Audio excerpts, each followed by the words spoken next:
គ្រាន់តែមើលរូបរាងក៏ដឹងតែឆ្ងាញ់ប៉ុណ្ណាដែរបងប្អូនតនេអាចធ្វើញ៉ាំបានណាម្ហូបមុខហ្នឹងយើងអាចញ៉ាំលេងជួបជុំគ្នាក៏បានយើងអាចញ៉ាំជាមួយបាយក៏ឆ្ងាញ់ដែរស្បែកខាងក្រៅវាគឺស្រួយហើយសាច់ខាងក្នុងវាទន់ណាបងប្អូនពេលដែលញ៉ាំចូលមាត់ទៅគឺវាមានរសជាតិជូរផ្អែមពីទឹកប៉េងប៉ោះហើយនិងទឹកម្ទេស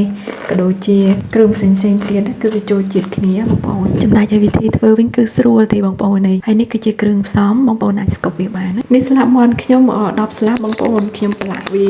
ជាមួយនឹងអំបិលបន្តិចហើយម្រេចបន្តិចមកកុំដាក់ច្រើនពេកបងប្អូនព្រោះយើងគ្រាន់តែប្រឡាក់វាយកជាតិតិចទេព្រោះយើងមានគ្រឿងផ្សេងទៀតចឹងណា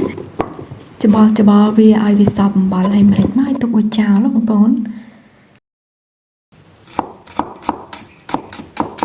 បន្តមកទៀតវាខ្ញុំមកហាន់ជាមួយនឹងដើមខ្ទឹមបងប្អូនសម្រាប់យើងរោយជាមួយនឹងសាច់ដែលវាឆ្អិនណាបន្តមកទៀតគឺខ្ញុំចិញ្ច្រាំខ្ទឹមសខ្ញុំដាក់1ស្លាបព្រាបាយបងប្អូនចង់ដាក់ច្រើនជាងហ្នឹងក៏បានដែរបើចូលចិត្តណា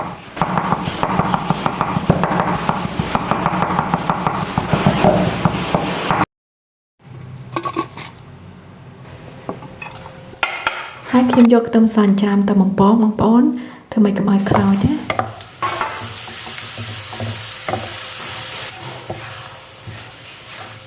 ក្រហមប៉ុណ្ណេះគឺខ្ញុំដាក់ចុះហើយនឹងស្រស់ខ្លាញ់ឲ្យវាស្រស់កុំឲ្យវាជក់ខ្លាញ់បងប្អូនឥឡូវខ្ញុំងាកមកលាយទឹកសូសដើម្បីយកទៅប្រឡាក់ជាមួយនឹងស្លាបមាន់ពងទឹកម្ទេសការ៉េ1ស្លាបព្រាបាយបងប្អូនដាក់ទឹកម្ទេសយើងធម្មតានឹងក៏បានដែរទឹកស៊ីអ៊ីវកន្លះស្លាបព្រាបាយទឹកប្រេងខ្យង1ស្លាបព្រាបាយហើយបន្ទាប់មកគឺទឹកប៉េងប៉ោះ2ស្លាបព្រាបាយពេញស្ករ1ស្លាបព្រាបាយពេញបងប្អូនមកមានទឹកឃ្មុំដាក់ទាំងពីរណាចុងក្រោយគេគឺខ្ញុំដាក់ប្រេងល្ងបន្តិចដើម្បីឲ្យមានក្លិនឈ្ងុយហើយកូរវាឲ្យច្បល់ចូលគ្នាណាបងប្អូនមើលគ្រឿងផ្សំហ្នឹងបើសិនជាស្លាបមាន់យើងតិចគឺអត់ចាំបាច់ដាក់ទាំងអស់ទេព្រោះតែដាក់ច្រើនពេកក៏វាធ្វើឲ្យស្លាបមាន់យើងប្រៃដែរយើងប្រឡាក់វាមើលតាមល្មមឲ្យវាជោគតិចទៅបានទេមិនបាច់ជូរខ្លាំងពេកទេបន្តមកទៀតបងប្អូននេះគឺខ្ទឹមពងមិញហ្នឹងគឺខ្ញុំយកវាបន្តិចមកដើម្បីយើងយកទៅឆាអាសូសដែលយើងលាយឲ្យមិញហ្នឹងណា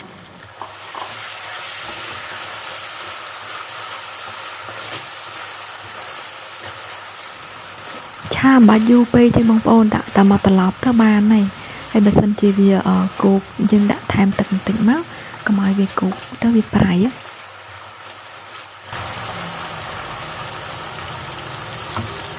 អានេះម្សៅបំពងបងប្អូនស្លាបមាន់ដែលយើងប្រឡាក់រួចហើយហ្នឹងយើងយកមកប្រឡាក់ជាមួយម្សៅបំពងឲ្យវាសប់សាច់កន្លោះកលៀននៃស្លាបហ្នឹងណាធ្វើម៉េចកុំឲ្យវាលិចចេញអាសាច់មាន់ចេញក្រៅបងប្អូនយើងប្រឡាក់វាឲ្យសប់ទៅពេលយើងបំពងខាងក្រៅវាស្រួយឆ្ងាញ់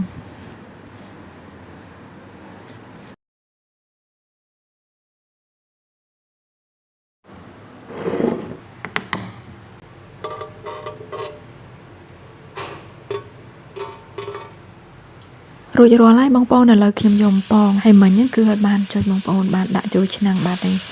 ហើយបងប្អូនបំពងយើងត្រូវបំពង2ដងណាបំពងវាមើលតែពណ៌ប៉ុណ្ណឹងគឺយើងត្រឡប់វាប្រែត្រឡប់វាទៅ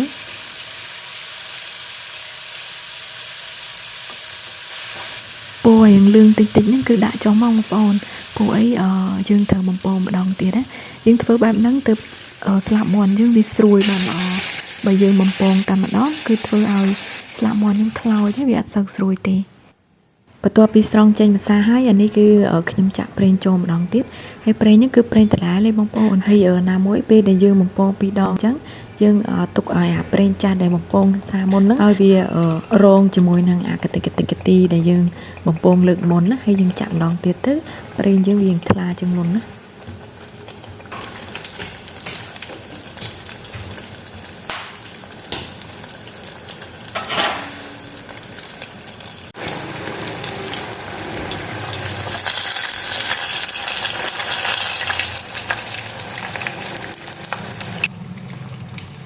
ក្រហមប៉ុណ្ណឹងគឺដាក់ចុះមកបងប្អូនគឺវាស្រួយខ្ញោកហ្មងហើយពេលដែលយើងស្រង់ចេញពីខ្លាញ់ហ្នឹងគឺយើងដាក់ចូលក្នុងទឹកសូសដែលយើងឆាហើយហ្នឹងភ្លាមហ្មងណាបងប្អូនដើម្បីកុំឲ្យ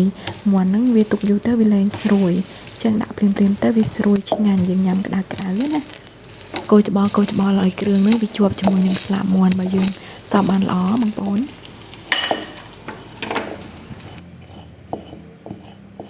Bạn phần này ấy đã cho má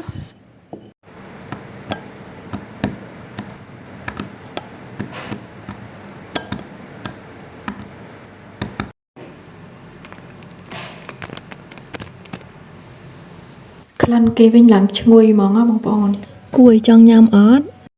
Khăn mòn bong bong hay cho môi nâng tâm bong bong nâng vì đã cho khăn nia vậy bị thà trua mình chọn bàn tại mà đòn á nào bong bong to bong bong chui mà nham cho môi khi nhầm tầng ngọt khăn nia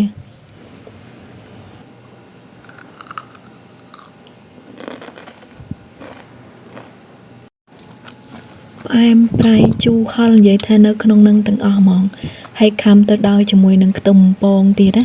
vậy bị thà chia ra bong bong nơi bằng miền tật trẻ được chụp chung cro xa hay bạc mình có trôi chết đây là bọn chẳng chẳng ấy nhá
cha អរគុណច្រើនវីដេអូក៏មានតែប៉ុណ្្នឹងដែរទេបងប្អូនអរគុណច្រើនជំរាបលា